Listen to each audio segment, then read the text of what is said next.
remember the satisfaction in finding the hearse. The big steering wheel and the big cabin, and of course we had our fun with it, driving it around. Ecto is just this great character of the film. It's funny, it's sci-fi, it's cool, it's nostalgic. And we had this vision of getting Ecto 1 totally refurbished. You can restore any kind of vehicle, but to have something like Ecto, you don't get that opportunity every day. The Ecto is certainly a piece of Hollywood history. You want it to look its best. And when somebody like Mr. Aykroyd is going to visit us, I want the customer to be 100% happy.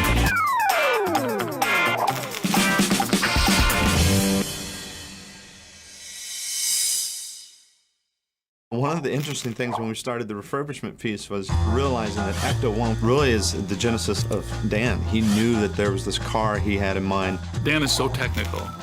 His script would describe things in exact detail. And he got a friend of his to do illustrations with the script.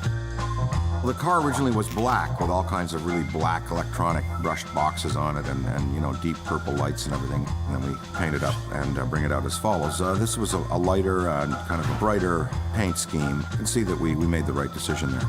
Dan had always wanted to have an old used ambulance as the basis for the Ectomobile. And that just seemed so funny and so right for the movie. Because it kind of looks a bit clown car. I mean, and you know, we did have some great clowns in the picture. We came, we saw, we kicked its ass. Car is based on a '59 Cadillac, Series 62. Miller Meteor built those cars for ambulance and hearse setups. You go back to 1959, the car designers at the time wanted to make this car look like it could fly. It has elongated tail fins. It's got a very big body, almost like a spaceship or an airplane. We needed streamlining, be able to corner, be able to go through tunnels in New York City. But it also had to have the capacity to carry the 4 people and also just the level of equipment we had to carry. They're heavy. They're not the best handling cars in the world. So some of the stuff that they put the car through in the show is pretty amazing for the amount of weight that was in the car. Ecto actually makes a great appearance. It's probably one of my all-time favorite grand entrances in a film. It's like a superhero tearing out of a phone booth. You just can't get better than that big barreling 1959 Cadillac chassis rolling down the street with that siren blazing in wild colors. Looking the way it did with this logo on the side, you had to smile, you had to laugh. So it achieved what we wanted it to right away. Over the past 25 years. It's been in parades, it's been in theme park attractions. Wherever that thing has ever been, it has been just an amazing appearance. It has been a huge success. So when we were deciding to relaunch Ghostbusters as a major next-gen video game, we started realizing we gotta get Ecto 1 out on the road. And that's a great realization, but then the next dawning was, yikes, it needs a lot of work, you know. Needs some suspension work and shocks and brakes, brake pads, lining, steering box, transmission, rear end.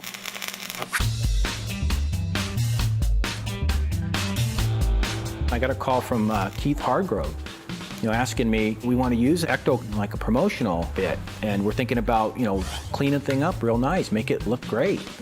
We do that here. We knew that Cinema Vehicle Services had a background.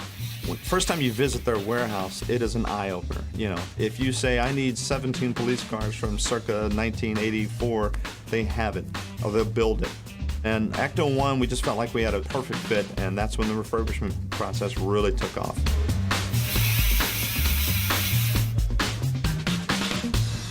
The car came in, it had been sitting for a long time. The belts, hoses, fluids, carburetor, fuel tank, all the fuel lines, most of the wiring, had to be refurbished or replaced. The body has had a lot of weathering over the years. There were some rust issues that probably were inherent with that car when they first bought it. When we first started with Ecto, we probably took 200 pictures from every angle, inside, outside, under the hood, every little, almost the screws, And then it really helps out when you're restoring a vehicle. The basic premise of it was that we wanted to make, especially the exterior Ecto 1, as close to the original was.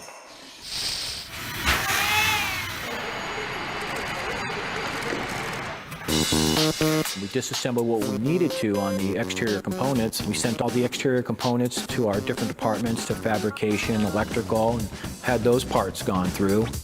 The very first time I got kind of scared was the day I got there and all the accessories had been lifted off the car, so it was just stripped bare. And that was the day I realized to myself, well, there's no turning back now. Like, we have to refurbish this car because we just dismantled it. Body work was pretty tough. We replaced as much sheet metal as need be, sent the actual body of Ecto to our body shop, started primering it, sanding it, get it ready for paint.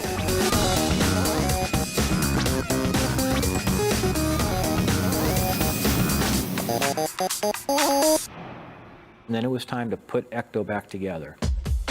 We end up restoring the light bars on the top of Ecto, replacing the lens, polishing some lenses. A lot of the old motor mechanisms, we had to upgrade them and put newer motors in them. And then I remember we ran that car for about a day and a half, literally about 12 hours a day, just to try to get it to fail. And there were certain things that did fail. We wanted to make sure it was dependable. While this process was going on, you know, Sony's talking about giving us some audio-video components. You guys capable of doing that?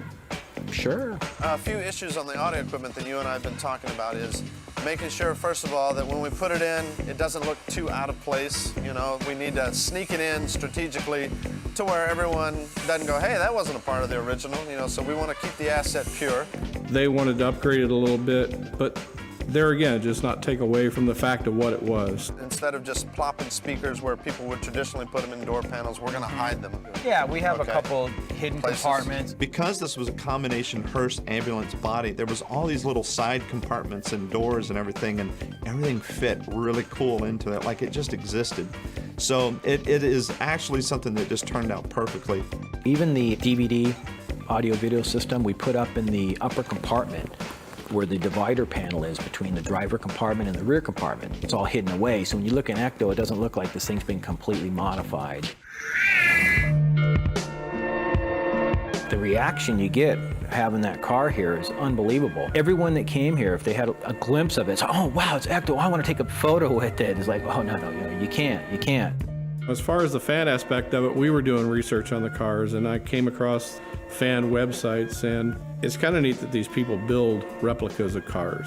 I'm all for that. I couldn't believe how many different vehicles that are being built out there. I mean, it's like they're into it. During the refurbishment, we started realizing that there were people out there that climb fences and sneak into garages. Basically, I felt like a detective. I had to watch people coming in the shop. I actually caught a couple guys with a camera. I had to chase them all around. But, I mean, that's how much attention that car gets, where you can get people trying to sneak in our shop taking pictures. There's always stuff that comes up that you don't anticipate, especially when you're working on a 40-year-old car. It was a bit of a challenge trying to find some old bits and gadgets to restore some of the outside pieces. So a lot of it was just handmade stuff. We got stuff from all over the world. The windshield came out of South Africa, if I'm not mistaken. I was really worried that the chrome, you're not going to find too many chrome pieces that fit a 1959 Cadillac anymore. And if you do, it's probably going to need an extensive amount of polishing and refurbishment. Well, everything we did to Ecto, it was a little tricky, but once you start putting all the chrome on it, that's when you start seeing the car. And then last and least is pretty much just the upholstery and the paint work on it. We polished up the gurney. You know, we're able to do a lot of stuff with the electronics. And you step back and you look at it and you go, that's cool. Yeah, that looked good. Yeah, that's nice. We started realizing, you know, step by step, we were getting there. We were actually getting closer. Great. Oh, well. We knew we sort of had a VIP coming, and it wasn't just to drop by. We knew that it was also sort of an unofficial approval process of how well did we do. Sir, How do you do? Mr. Aykroyd, Ray Claridge. Ray, thank you so much for welcoming me to the gates of heaven, Cinema Vehicle Services. Only in Hollywood could you have a place like this. There was a buzz around the shop when the word got out that Dan Aykroyd would be here. Everybody was coming up to me, oh, is that true? People that I have working for me, a lot of them been here for a long time. So certainly when somebody like Mr. Aykroyd is going to visit us, you know, it's a big boost for us. There was a little anxiety, you know, getting to meet somebody that you used to watch as a kid, you know, and now I'm working on stuff that he's working on. Everything kind of led up to that meeting. And so there was an extra level of nervousness on my part. It was like, is Dan gonna like, you know, this car? But let us show you what we did. Wow, look at that Cadillac.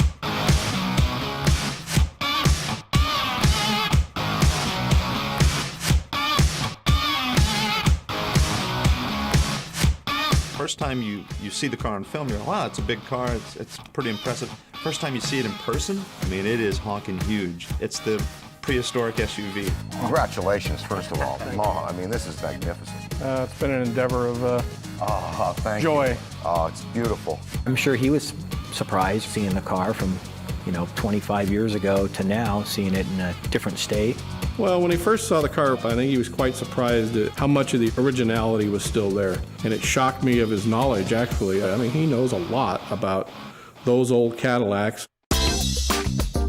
Now, this, of course, is the 59 Cadillac, which was based upon, I think, either an M&M or Hess and Eisenhardt coach. I'm not sure. This one, I believe, is the Or some M&M coach. M&M coach, yeah.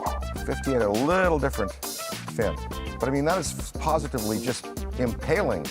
But you've just flawlessly brought it back. God, I'm glad I didn't have to pay for this. Dan really is the tech wizard and can talk about the car in levels that no one else can talk about the car. Those are Muon scrubbers up there. Ah, okay. Yeah.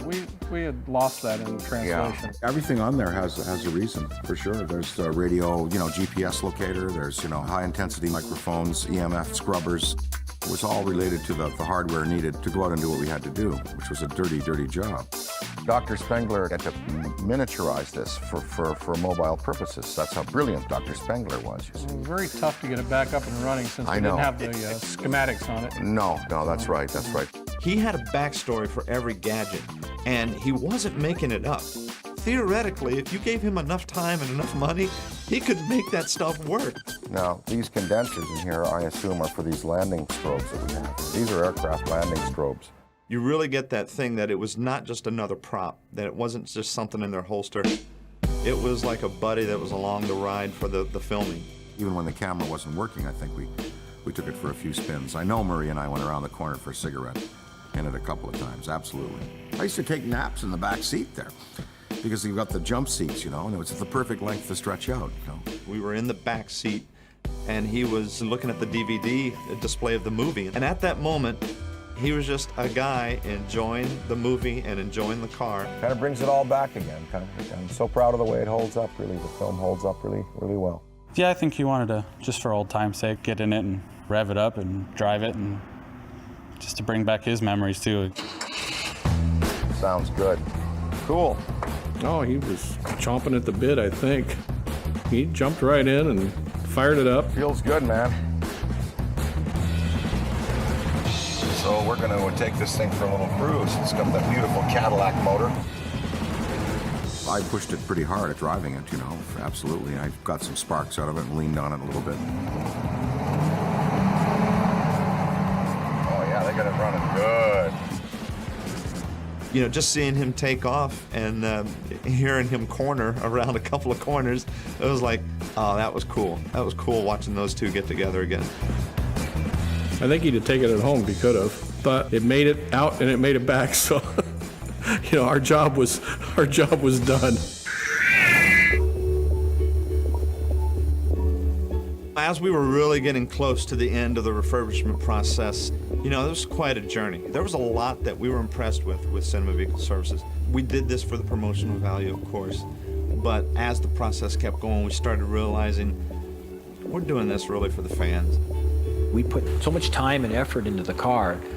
The thing means a lot to me. Seeing it finished from when it first got here to, it leaving completed, I'll have memories forever. And having Dan Aykroyd come over, God, that's something that, I'll be telling my grandkids about for years. This is the real car. And that's what was special to us. If Sony would have come to us and said, look, we want to build 3 copies of the Ecto, it'd have been another job. But when you get to take a piece of Hollywood history and rebuild it, and then a new generation of fans get to see it, that's special. Ecto 1 really holds itself well up there in the pantheon of movie vehicles. The people who worked on the car were able to elaborate on it to the magnificence that you see here. I never thought I'd see it shined up and looking so good. Well, it's going to have to do a lot of work around the country. But for ghost busting, you can't beat it.